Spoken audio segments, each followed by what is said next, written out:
Hi, I'm Conor Byrne, and this is That's What I Call Marketing, the podcast where you will hear from the leading lights in the marketing world and listen to their unique insights. Well, today I am joined by Chris Allan, Head of Beers at Lions. Chris is joining me all the way from Sydney in Australia, and I can't believe I'm actually talking to someone with the title Head of Beers. I recently saw the classic Australian beer Tooheys had gone through a bit of a design and creative refresh, and so I was fascinated to try and find out more. So I dropped Chris a note to see if he'd come and tell me all about it, and here we are. If you don't know Tooheys, it is a legendary Aussie beer. It's been around for 150 years and kind of just sits within culture. When you order a beer, you just order a new. So I was fascinated to hear about this refresh from Chris. What was the business need that drove the decision? What was the process like? How did they get to the advertising, which actually takes them back to some classic 1980s work? And what were the risks of all of this? This is such a wonderful story and so well told by Chris. Enjoy. Chris, thanks for joining me on That's What I Call Marketing. Great to see you. Likewise, thank you. It's a pleasure to be here. Your evening, you're at the end of your day. I'm at the start of my day, and I'm about to start talking about beer. I'm not doing anything for the Irish stereotype, am I? No, look, and to be honest, there's, it's just turned 5 o'clock here in Sydney, in Australia, and the bar is open in the office. So, I'll be having a few cold ones, I think, after this. But yeah, no, different side of the world, but the power of technology and the beauty of where the world is today, right? So. Yeah, exactly. It's kind of the good stuff that came out of all the bad stuff is this, I think. Listen, for people who don't know you, tell me a bit about you and your path to where you are now. Yeah, so I'm based in Sydney, Australia, and I've lived in Australia my whole life. The power of the island down here. It's a different island in different spelling, but a fantastic place to have been brought up and kind of lived my whole life here. I've always been around consumer packaged goods in my career, but before that, I think coming out of uni, I kind of made that. I reckon a lot of marketers are kind of thinking, I love advertising, I love kind of building things, and I want to create stuff, but then I also love the power of influencing and selling and kind of shifting people's behaviors. And so I didn't know, would it be sales, would it be advertising? And I remember I went for a sales job straight out of uni, and they asked me in the interview, would you sell us this pen? And I was like, this isn't for me. So I knew pretty quick I wasn't quite in that space. And then the other side, I spoke to some friends who were a little older and they were working in advertising, and they said the hours were really long. And I said, well, that's not for me. So I was like, there's got to be something in between. And I fell into a great role in an importer and distributor, which specialized in confectionery and kind of a lot of European packaged goods. And that was a really great way to cut teeth in marketing, because it was a small organization, learn a lot about the whole enterprise and running a brand P&L from start to finish. And then I moved into snacking and beverages with PepsiCo here in Australia. I was in more of the snacking side of the business, but a really great big global organization. And I loved kind of learning from some of the best in the world, some of the best marketers and the best brand builders. And then I've been at Lion now for the best part of a decade, and really, really enjoying the challenges that alcohol and beer provide, and also the opportunities of working on iconic brands that have been around for hundreds of years. And one of the beauties of working at Lion is we get to really craft and own those brands. And that's why I came here, was the opportunity to shape things from start to finish and really end-to-end marketing and complete brand P&L, which is super exciting. That's a very quick snapshot. Very quick summary. Yeah. That pen thing sounded like, a scene from The Office or something, didn't it? David. I think my first response was, is this for real? Like, do you actually want me to do that? And when I realized they did, it didn't last much longer than that. So yeah, I'm out. And head of marketing for beer, it's like amazing job title. It's like the best job in the world. So it sounds amazing. It is good. It is good. It's not always rosy, and obviously I've got a lot of responsibility to come with it, but it's a pretty great title, I think, as a guy coming out of uni and thinking about where my marketing career might go and the titles I might hold. I didn't know this one was on the on the list, but I'll take it. I'll I'll run with it. Exactly. 20-year-old you is happy. Yeah. So we're here to talk. Like, what I want to talk to you today about is mostly about Tooheys. We can get into other stuff, but Tooheys is an iconic Australian brand. For anyone who may not know it, I think a lot of people from this part of the world have obviously visited Australia and know it, and that's how I came to know the brand. I have like a 20-odd-year-old Tooheys stubby holder somewhere in the shed. Love to see that. That's brilliant. You know what? I tried to find it this morning and I couldn't. So I'll dig out. I'll get you a new one. Get you a new one. But how did it feel taking over ownership, for want of a better word, of such an iconic Australian brand? And I think, like, so for your listeners and around the world, I guess, like, Tooheys might not be a brand that instantly comes to mind because it is predominantly found here in Australia, and actually quite regionally specific too. So the east coast of Australia, more so than the west, and it's been around for 150 years. So it started in 1869, and it's one of the humbling parts of my job is when I think about how many people have been, not maybe even had my title, but kind of shaped what this brand has been over that century and a half. To then where I am today, and my role in that is continuing the legacy moving forward. And we're going to talk about the work today and how we're, I guess, leaning into what makes the brand great and what actually has been great advertising in the past and how we modernize that for today. And I think a big part of the conversation is probably going to be, as marketers, how we resist the urge to always do something new and leave your own stamp and shift, and actually go, sometimes the best opportunity to connect with consumers is thinking about what the core proposition and what makes your brand great, and actually celebrating that and freshening it up. But so I think that's kind of, it's interesting. I work across a number of our big iconic legacy brands, and Tooheys one that it also has a special feeling to it. And is very much for the every man, or the every person of today, and it's very grounded. So it's quite a awesome opportunity to actually think about how you deliver authenticity through a trademark like that. Yeah. Does it weigh heavy on you? And not to overstate it, but I think about iconic brands and as you talk about, like 150 years of history, that stewardship of it. Does that weigh on you at all? A little. Like, I'd say the responsibility is heavy at times. More so because I genuinely care about not just the brand, but the business that we operate in. And there are people at our breweries, there are people who are out, selling cases of Tooheys day in, day out, where they rely on that brand for their job. So you really start to wear your heart on your sleeve and recognize that what we do in marketing really does have a big influence, I guess, on more than just me in my career. But with that responsibility comes immense pride, passion, and obviously, when the work is great, you're going to get the benefits as well, in terms of like seeing the business rally behind the work and the brand, and obviously the opportunity for us to leave a bit of a legacy for the next marketing team to go, how do we continue to build greatness behind these great brands?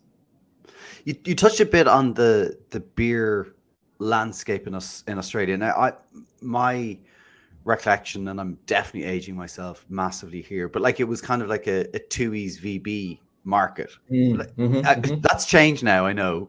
So just can you give us a very kind of brief overview, kind of the landscape of the beer market? Yeah, and I think I was laughing before about our island, because we are kind of down the southern part of the globe.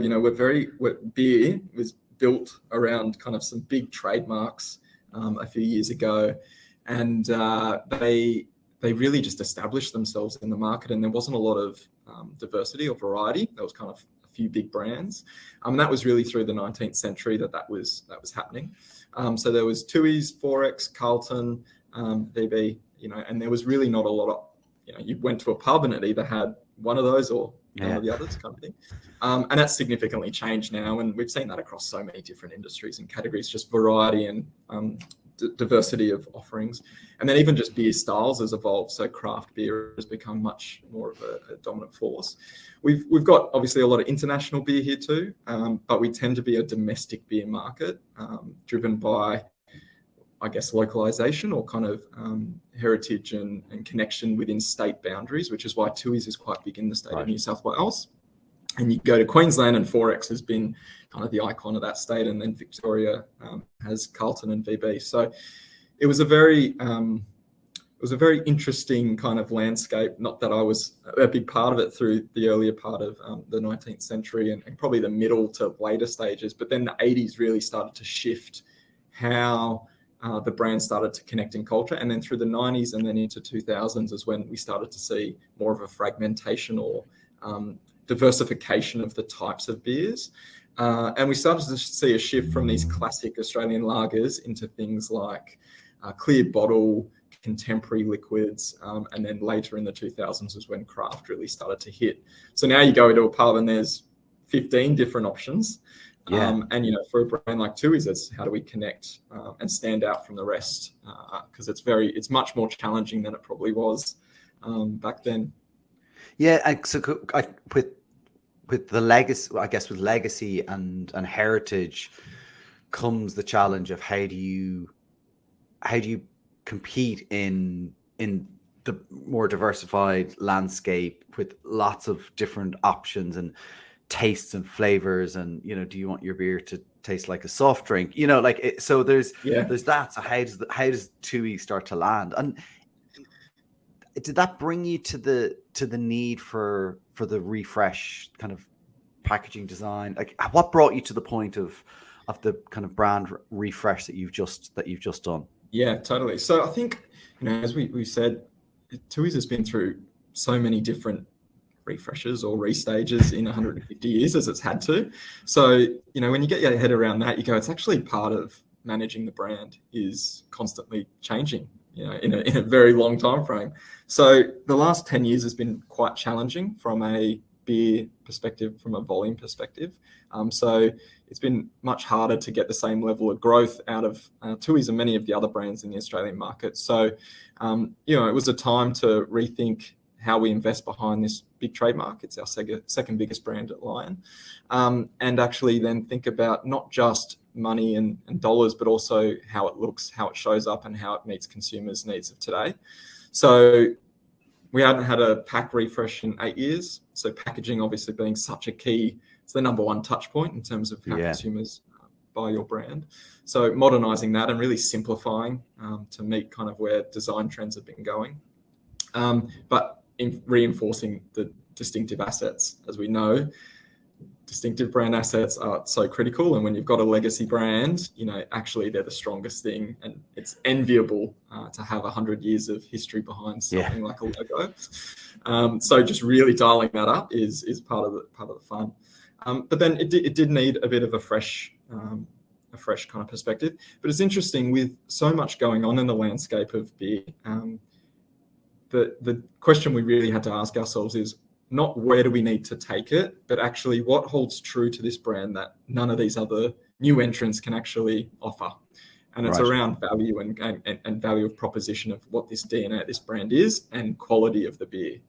And so when you start to think about that and it really leans into what this brand stands for, then you can focus in on, well, actually, how do we amplify that? What's that message? Rather than creating all different liquids to try and compete in that space, it's actually staying true to what built this great brand to be today.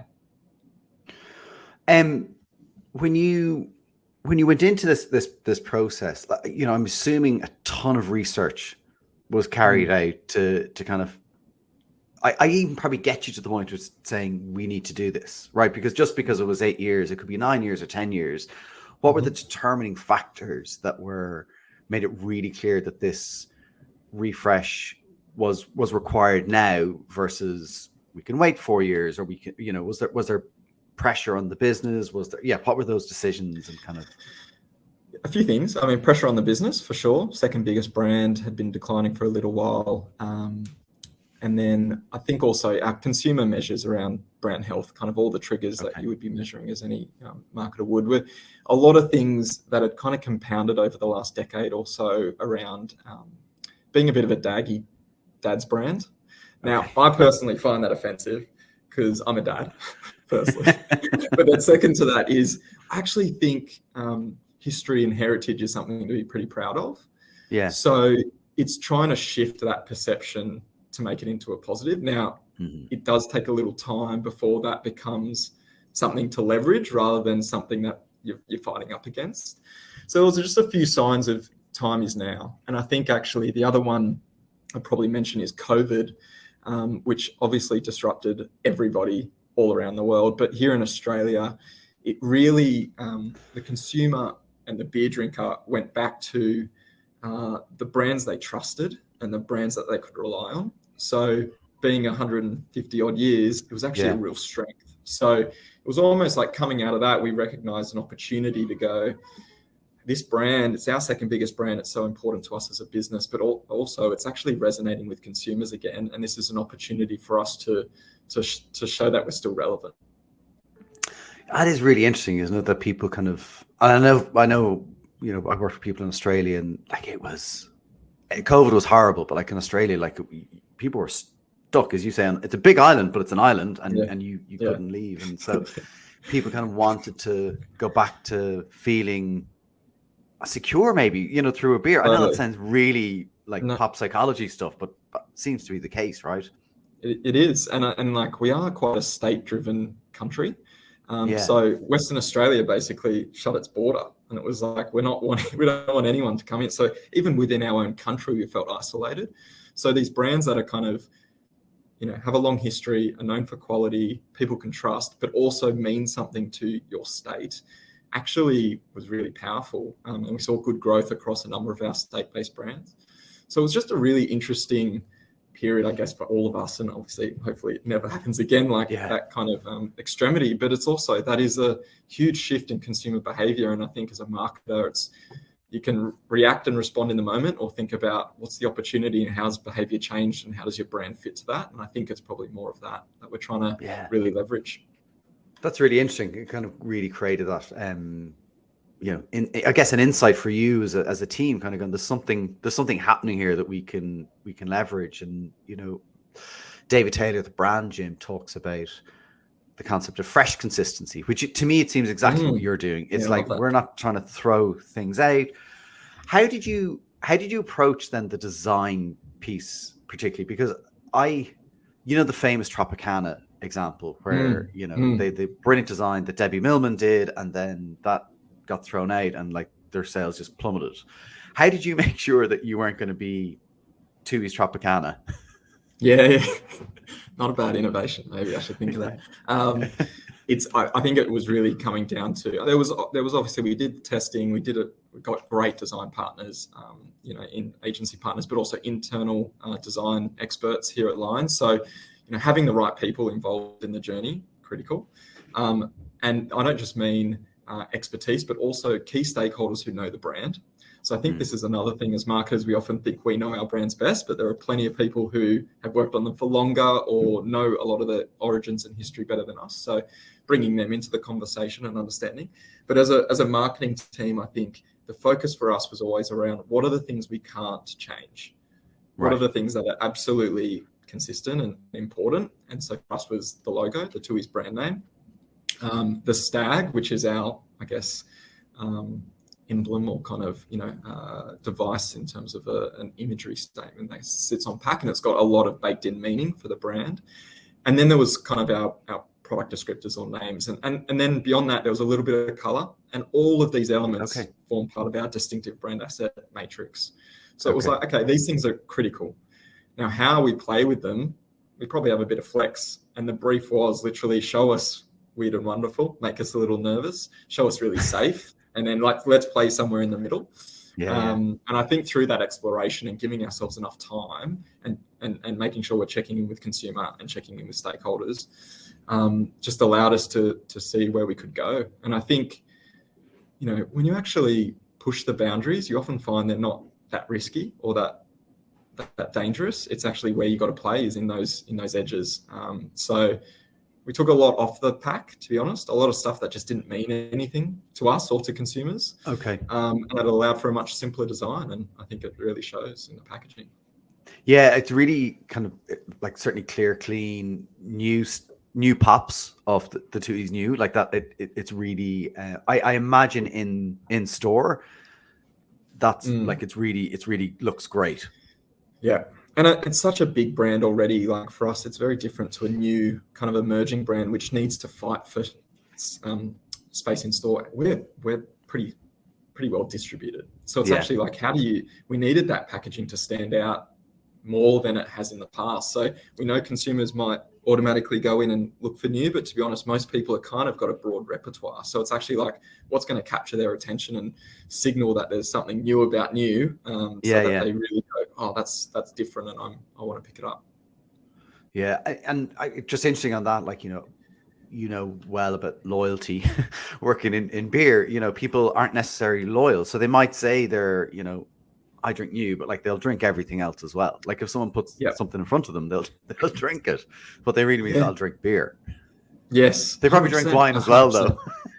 No, yeah, absolutely, and spirits and soft drink and any other beverage that suits the occasion. I think, when you talk about that period of time where there were only 4 beers in Australia, like loyalty probably did matter back then. Yeah, doesn't anymore, and I think the repertoire is 10 plus, and it changes. Like someone who drinks Tooheys New is probably also drinking a craft beer, and as you said, wine and different beverages. So it's no longer that they're automatically coming into a store or even into a pub and thinking of your brand. You've got to really fight for every opportunity for attention. And so you've talked about your distinctive brand assets. Obviously you're measuring those. Have you looked at category entry points as well? You've got those worked out? Yeah, we do. I was literally in a session on that earlier today. Were you? Yeah, it's very fresh. But I think we talk about category entry points, we talk about occasions, we talk about drinker moments, and I think it's really changed as well, like what they are. And I think the stereotypes around just the pub is certainly not how it used to what it used to be. So even as we communicate, again, say through the lens of Tooheys, is a bit like that consistent freshness, or freshness through consistency. It's like there's some spaces or entry points that we still need to show up in, because that's actually drives the mental availability much stronger. Yeah. But then we've got to push into new spaces. We've got to find ways to connect in areas that maybe the brand wasn't relevant or beer is only starting to emerge. Right. Yeah. That's interesting. Even kind of beer itself And because beer versus a lot of the other categories is probably the slowest, I'd say. Right. In changing the game as to where our liquid or our brands can really be relevant. Okay. Mainly because it's quite a traditional kind of industry in many respects. So I think that's actually really exciting to go, what do we learn from some of these more dynamic alcohol or broader beverage industries? Yeah. Speaking to that, the kind of the maybe traditional nature, I imagine a huge part of the work and the partners you worked with were trade. So, the bottle shops, the pubs, the clubs, all that kind of, how did that work? Like, how did you engage with them? Because for me, they're key customers, even maybe more so or equally as the person who picks up the beer to drink it. In some ways, absolutely. I mean, without them, we can't sell anything, right? So we don't have a consumer universe to play with. But I think, interestingly, they're actually far more innovative and pushing their own boundaries beyond where they were 5 to 10 years ago. Right. And they want brands like Tooheys to work. So brands like Tooheys have always been the foot traffic drivers. And you see that in many categories, right? There'll be big kind of signpost brands that they can bank on to deliver volume. But the more tired those brands are, or the less those brands are investing into the category, the worse it is for the customer. So we often talk about a 3-way win at Lions. So there's what's in it for the consumer, what's in it for the customer, and then what's in it for Lion. And I think within any business, you need those 3, because ultimately you'll fall down if you're not kind of delivering to all different parties in that 3-way win. I love that. Thomas Barta and Sil Saller of the Marketing Leadership Masterclass call that the V zone. Exactly the same thing, nice. But they call it the V. So 100%. I think a lot of us don't get that right, you know, so it's right Mm, for, they call it right for you because it's kind of more about your leadership, but it's that concept of the V zone. And when you were rolling out then the kind of brand refresh, obviously a lot goes with that. So like the can, yes, that's one thing, but then there's like what shows up in the pubs. A lot of pubs might have mm, kind of, you know, outdoor umbrellas or, you know, all that kind of stuff. How, yeah, tell me about that. That's a lot. it's a lot. So I mean, look, maybe the easiest way to answer that is this project has been going on for 18 months, I think. Okay. Um, and I can remember when we first kicked it off, and it's equal parts excitement with equal parts like fear and nerves around kind of know what you're getting stuck into. Because once you lift the carpet, the corner of the carpet, and you actually see what the floorboards look like, and you're like, oh, we've got signage over here, we've got umbrellas over here, we got, Yeah. it's down to like staff uniforms over here, we got the brewery and the signage is out of date. And what if we change this? What does that mean for over here? So it's pretty extensive. And I think the key on those big kind of brand changes or refreshes, when they're so important to the business, is how do you galvanize a whole organization around what you're trying to do?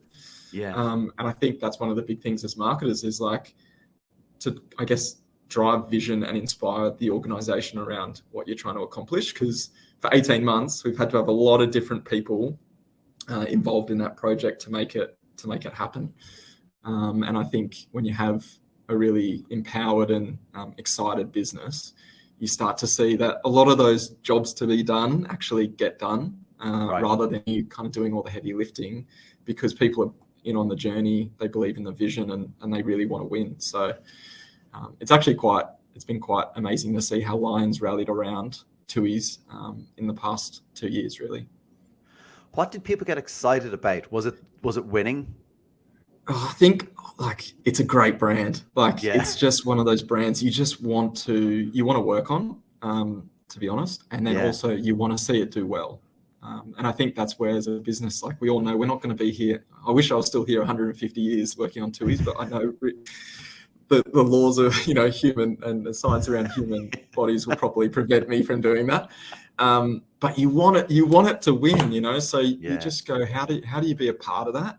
And I think sometimes when we step away from the work, you realize we're very lucky to be parts of building things and shaping things and influencing things, and not just brands, but people and careers. And I think that's where people start to get pretty excited about being part of that journey, because it's huge. And I think one of the other things is working in beer. One of the best parts is I get to leave the office and see people enjoy your product on the weekend in social occasions. And a brand like Tooheys, you actually see people who probably would avoid it start to go, that's really awesome. And you go, well, that is great, actually, because that doesn't have most marketers, not most, but a lot of marketers get to see their ad, and that's their moment to go, oh, look, there's my out of home. But you actually get to see people drink the product and go, okay, that's the work. Yeah, I think there's no better there's no better reward for your work than when you walk into the pub and you hear someone order a round of, a couple of news for their mates, or a jug of new, and you're just like, that's that I'm literally watching you enjoy my product because of the work me and my team have done, and you go, that's pretty great. I think I'd be terrible in those situations. I'd be going up to people going, but that's also a problem. My wife she's told me many times that when we're at the pub or with friends in a social occasion, it's not time for me to do impromptu focus groups. But it's the best way to learn. I mean, what better? A couple of beers in with some strangers you've never met, and you ask them about what's your thoughts on beer, and that is also a very fascinating entry to a conversation. Just ask people, what do you think about beer, or what do you think about this brand? And they'll tell you. So they will tell you. I'd be the same. I'd be awful. I'd be just like, why did you buy that one? And that, because you were standing in front of the tap, and I'd be like, I mightn't be as polite as you. Be like, stop interrogating me. So huge part of this as well has obviously been new creative, new advertising. But the advertising has kind of, it hasn't gone back, but it's lent into the past. Mhm. Now I'm going to try something, Chris, and this may or may not work. So I'm going to show the new ad, and then we might talk about it a bit. And I also hopefully have some other work that we'll try. So we'll try brilliant. this and see if it works. We're going to shoot. Okay. So here, hopefully, we can see the new work. How do you feel? Fighting hard for every hour, they keep coming strong.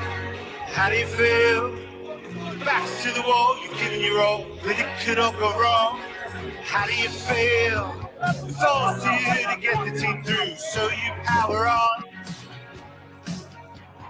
How do you feel giving all you got right at the final call? How do you feel? How do you feel? I feel like it's away. I feel like it's away. I feel like it's away.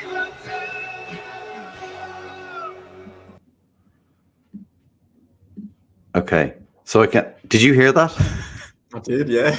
Okay. So you heard it, you saw it. So hopefully that will work for people listening or watching. That is the new work. Talk to me about it. Talk to me about the kind of the insight, that the process that led you to that great work. I will. Sorry, the lights have just gone off here, so let me just. I'm telling you to go home. Let me just. I'm real. I'm back. There we go. That shows. See, I'm working late. That's great. Yeah. That's great. I'm sure the senior leaders that one. So I think this, the crux of the ad, really, I think the thing that we're leaning into here is the jingle. So the jingle, the music, the song, that is iconic Tooheys work. And when you ask any consumer about Tooheys, that's what they remember. They remember, how do you feel? I feel like a Tooheys. I feel like a Tooheys or two. And it was really built out of the 80s. So in the 80s, the brand was using that jingle. And the brand took off. It was really just great. It was just magical advertising.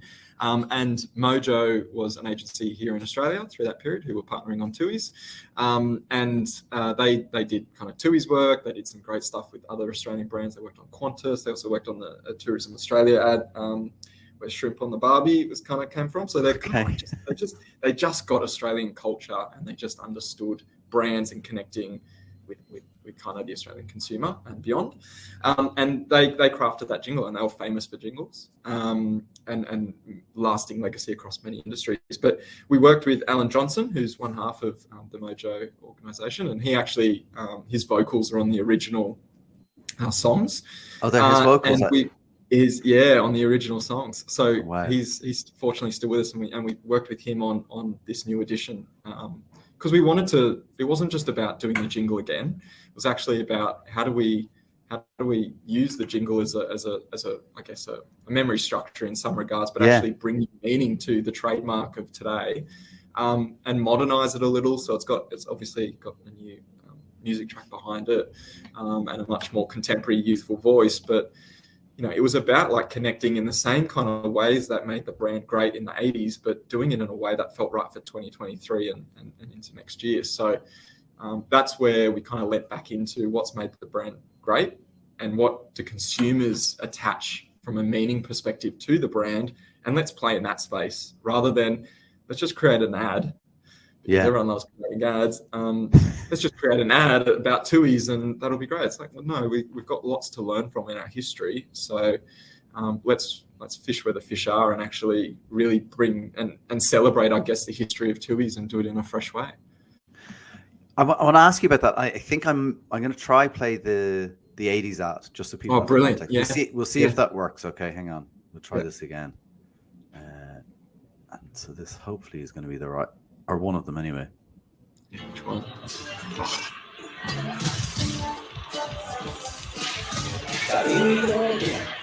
And the other side, Paris well ahead, but the gas stops now. And he's coming back. Seems like the two lads here. How do you feel? You bump them, pick them up and dump them, and he's coming back. This goes to show what an eagle can really do. How do you feel? And he's coming back, but with trial doers, up goes the bomb. Too bad they're good. He'll see a chance and latch on to it. Just emotion comes sliding in, and all the crowd begin to sing.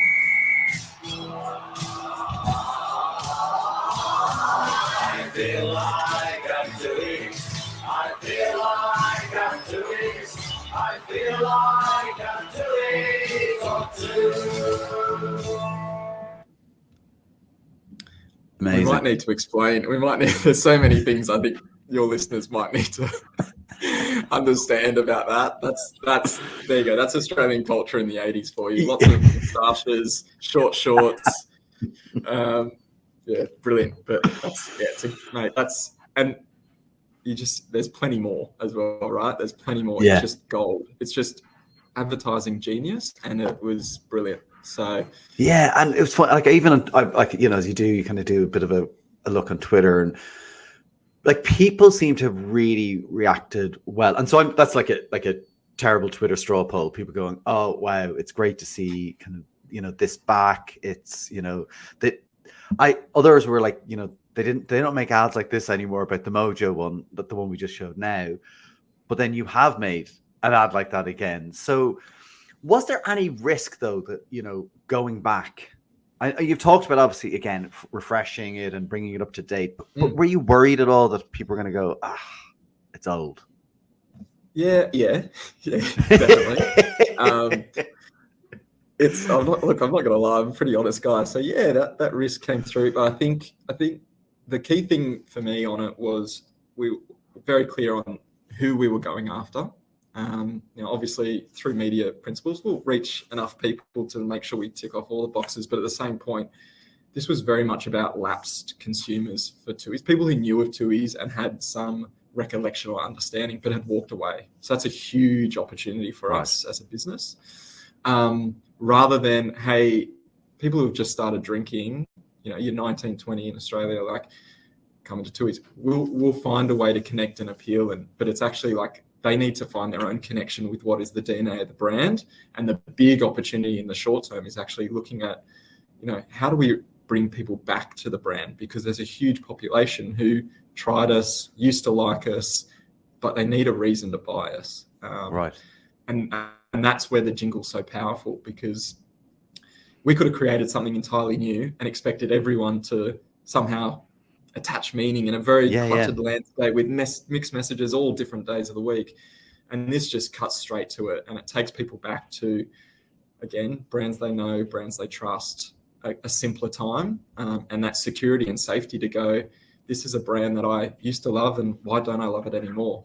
So it's a pretty powerful device, having something like that in your arsenal, and just to be able to work on it's been a privilege. But I think the other thing to kind of remember on the advertising is it only works if you do it authentically and actually allow yourself to stretch it enough, but not too far that you break it and it becomes obvious that you're just trying to use it in a certain way. So it's been quite a great journey. And to be honest, if Alan Johnson hadn't been part of that process, it probably would have felt a little inauthentic. So that was a key part of us bringing it back. I guess honoring that. I'm right in saying he makes a cameo in one of the ads. He does, right? Yeah. He's in the crowd. And he was partnering with us in the agency throughout. That's incredible. So I think, it's I think again talking to the history and being privileged to work on the brand, also privileged to come across some icons in Australian advertising and have their blessing to work with what is their craft. One thing that strikes me is that it must have come up in research before that this was, how do you feel, was a thing that people connected to Tooheys with, and so why did it maybe take till now to bring it back? Yeah. I think it did, but it never really came with the same emotional pull that it seems to have today. Okay. How do you feel, as well as a line or as a question, carries a lot more meaning now than it did 5 years ago. I think just even in terms of like where men are today, and also just as society in terms of well-being and supporting others. So there is a much deeper meaning to that line in society, and particularly around Australian culture today. But beyond that, I think it's kind of reiterating some of those earlier points. It's just carrying a lot more strength to the trademark now in a far more positive light than it used to.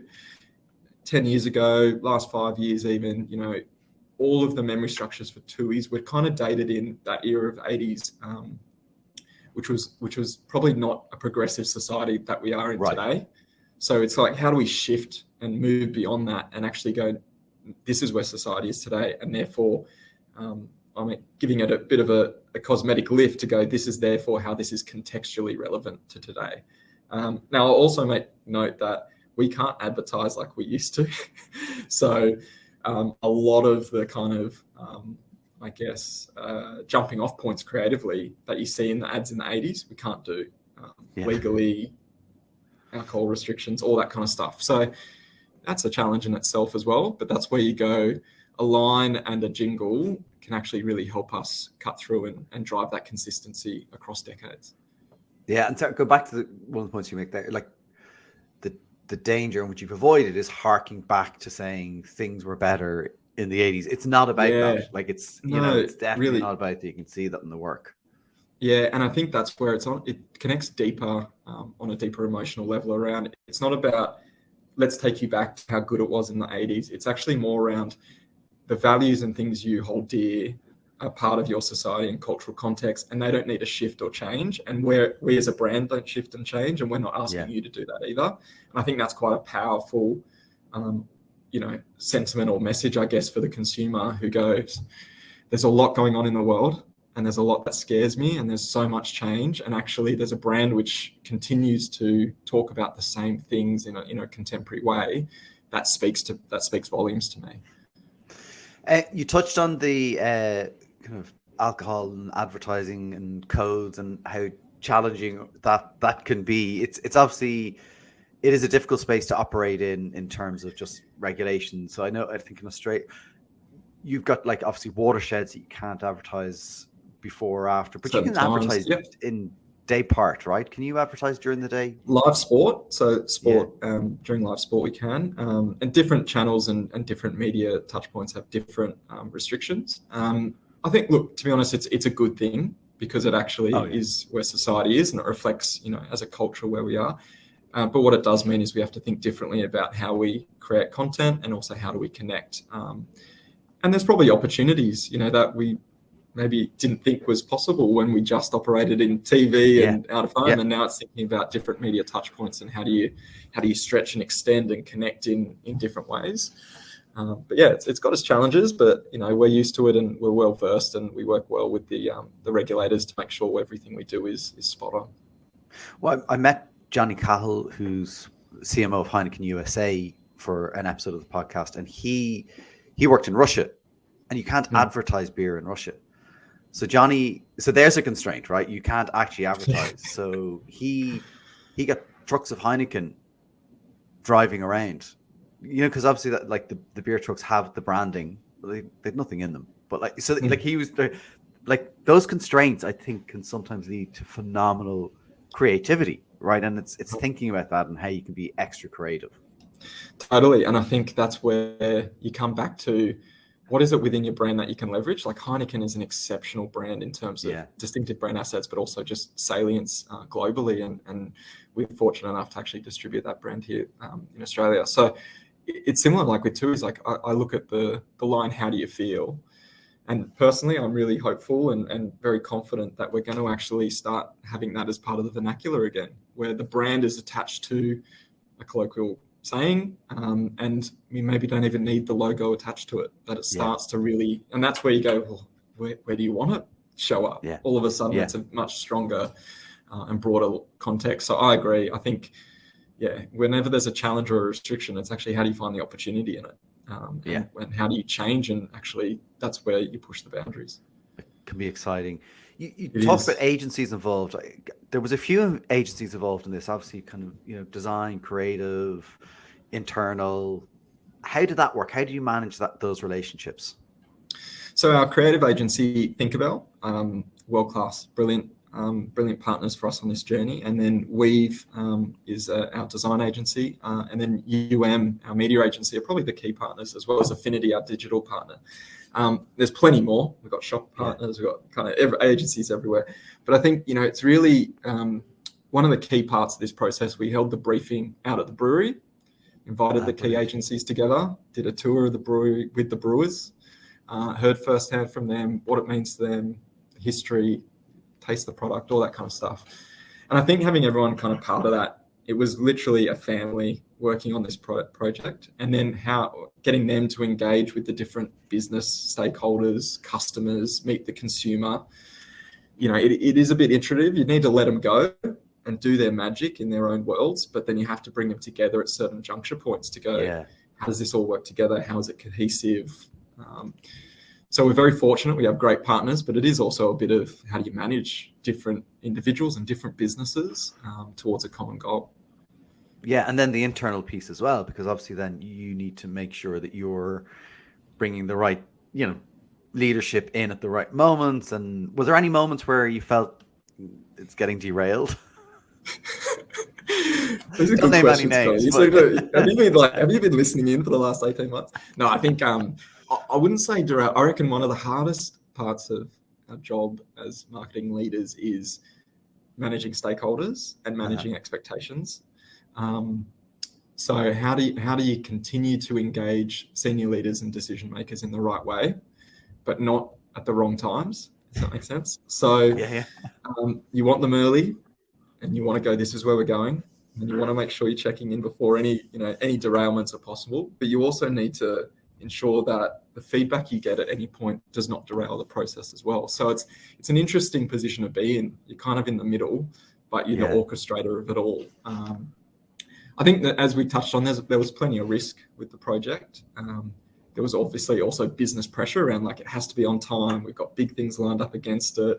So there was definitely moments when things could have gone off track. But I think that's like any project. You kind of just got to bunker down and go, objectively, how do we do this? And as a team, having the engaged team behind it, you then figure out the best way forward. Yeah, it is difficult, because then there's you never want to get into a place where you're trying to second guess either. Either the agency second guessing what you might think, or you trying to second guess what, some of your senior leaders might think, because once that happens, then that's just that's a car crash waiting to happen, isn't it? 100%. And honestly, the jingle, there was a point in time where we said, should we do the jingle or not? Right. Yeah. And it was actually, the brief was, we should do the jingle. But at a point we said, this could not work. It might sound horrible. Are we going to have permission? Are we going to record it? And, it would have been easy to say, do something else. And I think testament to the team to bunker down and go, we really believe that this is the best way forward. And also, our consumers resonate with this as the brand's proposition and creative device. And I think you kind of know when those big moments are happening, and you kind of hoping you make the right decision, but sometimes you get it wrong. I think this time we got it right. And it comes back to sometimes just trusting your gut too. There's a lot of data and a lot of insight. And then sometimes as a marketer, you also you've got to trust that you have the experience and you've been there before to know what's right. Yeah. And it's bravery. I think it's been surrounded then as well by people who trust you, so there's that as well. There has to come moments where, don't put me in, not that you'd say this, but don't put me in this role if you don't believe, that I'm saying these are the right things to do. And it feels like the Tooheys, but it feels like it was the brave thing to do, actually. You might look at it and go, though, it was easy to go back to that, but actually to me, it's the brave thing to go and pick it up and refresh it. I think it's always easy in hindsight to go, oh yeah, that was, of course. But the journey to get to where we are today was not easy. Yeah. And whether it's bravery, courage, it does require someone putting their hand up and saying, this is something I believe in and something I'm passionate about, and saying I want to see happen. And it's, how do you lead others through that turbulence and potential risk? But it's also, as marketers, you have to take risk. You have to have courage at the heart of you and the individual, but also your ability in the business. And I think that comes from being curious. Like if you're curious about the brand, you're curious about culture, you're curious about the consumer, you go, well, I have more confidence in the decisions I can make because I know where I can go. And when you play it too safe, you'll never push forward. So it's interesting. We talk about the jingle being brave. There's some more stuff coming from Tooheys that probably makes me even more nervous, and I think that's really exciting too. So that's really good. I was going to ask you what's next, but we'll wait and see. But just to that point about curiosity, it's really interesting. You know, the more people I speak to doing that's what I call marketing, curiosity comes across as probably one of the most important qualities or traits or skills a marketer can have. Like I find that fascinating, and like I'm curious. That's why I'm doing this. But like it's a really important thing, I think, for marketers to know that they need to be curious, and we don't have the answers, so we need to be curious to find out what they are.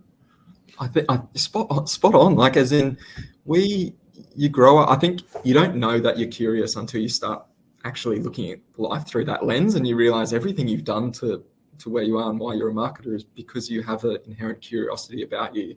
I think it's then how do you apply that curiosity to truly learn, truly absorb, and be a sponge to the consumer. Because it's one thing to be curious, but if you're not asking the right questions or not taking the time to listen, you'll miss all the insight that actually leads to great work. And I think, no matter who you talk to, curiosity, perspective, walking in your consumer shoes, whatever you want to frame it as, I think that curiosity is how you continue to find where you need to be, because we certainly aren't our consumers. And I think, particularly I'm not going to say that I know the Tooheys consumer, because they're so varied, and also where they're going is probably very different to me personally in my life. So you can't just assume, because you truly will be left behind. So I think curiosity is probably the most powerful device we have as marketers to drive brand growth. Yeah, couldn't agree more. What are you looking at in terms of the metrics and kind of measuring the success of this kind of refreshed and the new creative work? Yeah, I think there's both brand and business metrics. I think there's probably a third one which I can touch on, but the brand side is all around driving brand meaning. Pretty salient, pretty well, awareness is pretty strong. People do know of us, but we probably haven't connected in the right way for 30 years. So to actually drive that meaning around what the brand stands for today, be a brand people are proud to be seen drinking is a big, powerful driver of that. And then I think also just the hard business kind of commercial results. And I think, often we talk about creativity in marketing, but the marketers also need to drive the P&L of the business. So that's something I probably have on my shoulders. So driving growth on the trademark, and just, setting it up for the next 5, 10, 50 years. And then the third one is all around kind of, it's probably an intangible metric. And to be honest, I'm sharing it with you first, Connor. I haven't shared it with the others because I don't know how I'd measure myself on it, but it's around business kind of belief and passion around our brands internally. So such a big kind of project that we all are loving. How does it help shape what it means to work for Lion and work on Tooheys, and start to drive cultural energy in the organization? And I think when you start to ladder up those different facets of a marketer's journey and go, how do I progress the brand forward in culture and with consumer? How do I drive business results in the bottom line? And then thirdly, how does this inspire people to work at the company and actually really make them proud to wear Tooheys on their chest? Yeah, I know what you're saying. Like that, like it's hard to measure, like, because it is quite intangible, but it's just that, like, it's pride, it's belief, it's probably even retention in some ways. Like people want to stay and work there. Yeah, and I think like there's many businesses around the globe, and like people often when they're interviewing for the jobs, I had interviews the other week, and they're like, I want to work on those brands. And it's the same when I came into the business. It was like, I'd love to one day work on that brand. And that's something that I think as marketers on brands, you kind of don't see, but I want people 10 years from now to go, I saw that work on Tooheys and it inspired me through uni to want to be there. And that will only make a stronger line and a stronger business of brands in the future. Yeah, I think so. And there's not so many brands out there that have that opportunity.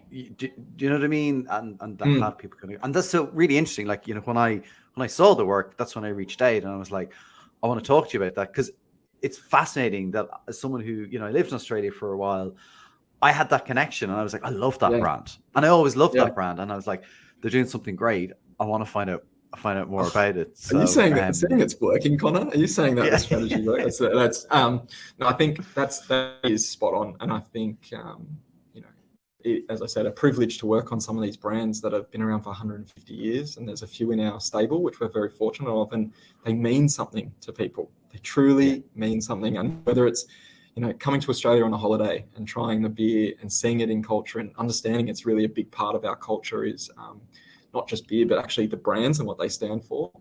You know, to think then they come back or they talk to their friends or whatever, but the brands mean something. And it's whether they saw their grandfather or dad drinking it or it's actually their own experience. It doesn't matter. It still means something. And I think there's only a few categories which have that generational pull where brands can carry through. And, you know, brands like Guinness, Heineken.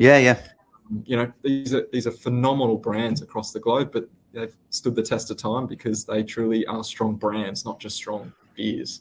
And that's awesome. Yeah, exactly. Chris, thank you so much for sharing your story, the stories of Tooheys. It's incredible. And, you know, what I love about this is it's not just, as you've talked about today, it's not just a refresh. It's not just, you know, lipstick on a pig, for want of a better expression. Like it's been deeply thought about, but it's driving commerciality as well. And I think that's wonderful. I think sometimes, you know, brand marketers or people who, you know, who have outputs that involve advertising and creative are accused of, you know, not thinking enough about the commerciality. And it's really clear that that's been a huge part of this and is something that was a driving force to make this happen. And then is a kind of something you're really measuring really, really closely. So thank you so much for sharing the story today. Absolutely. And I think it's thank you for those kind words around how we've respected the brand as well. But I think, you know, that's a lesson for us all. That doesn't matter if your brand's 150 or 1 year old. You've got to respect it, and you've got to always be thinking about what's the best way for it to show up today, tomorrow, and beyond. And, you know, it's an absolute privilege to work on the brands, privilege to be on your podcast as well, Connor. So thank you for reaching out. And I'm stoked to see Tooheys, you know, being seen around the world and the great work that the team from Lion has done and our agency partners really creating impact. And we're seeing the results as well so far. So good. Keep it coming. And when you're down under, Connor, I will take you out for a few news. Excellent. No, definitely look forward. I'll find that stubby holder. I'll send you a picture. I'll send you a new one too. Don't worry. Chris, thanks a million. Thank you, mate. Great to chat. Cheers. Well, I hope you enjoyed that episode. Chris was fantastic. You can tell he loves what he does. He loves marketing. And I love that about this podcast. I get to meet people who adore what they do. Chris knows his theory and how to put it into practice. The risk of going back to go forward cannot be underestimated. It takes bravery, confidence in yourself, your agencies, and the process to take that really big bet. But as I have heard from so many great marketers here, backing yourself and taking big bets matters. It was so great to hear about this work directly from Chris. And even if you don't know the brand, you can appreciate this story and journey that they've been on. Now, I need to go find that old Tooheys stubby holder. No idea where I've left that. Anyway, that's it for this episode. Thanks for listening or watching. That's what I call marketing. If you did enjoy, please do share. You can add comments with your feedback. You can get in touch and find all previous episodes on that'swhatIcallmarketing.com. Follow us on Instagram for some shorter snippets from our episode. That's what I call marketing. And on Twitter, where we talk about other marketing stuff. That's _marketing. And now you can watch episodes back on YouTube. Yes, you guessed it. Just go and find That's What I Call Marketing. So from me, Connor Byrne, thank you so much. Until the next episode, take care.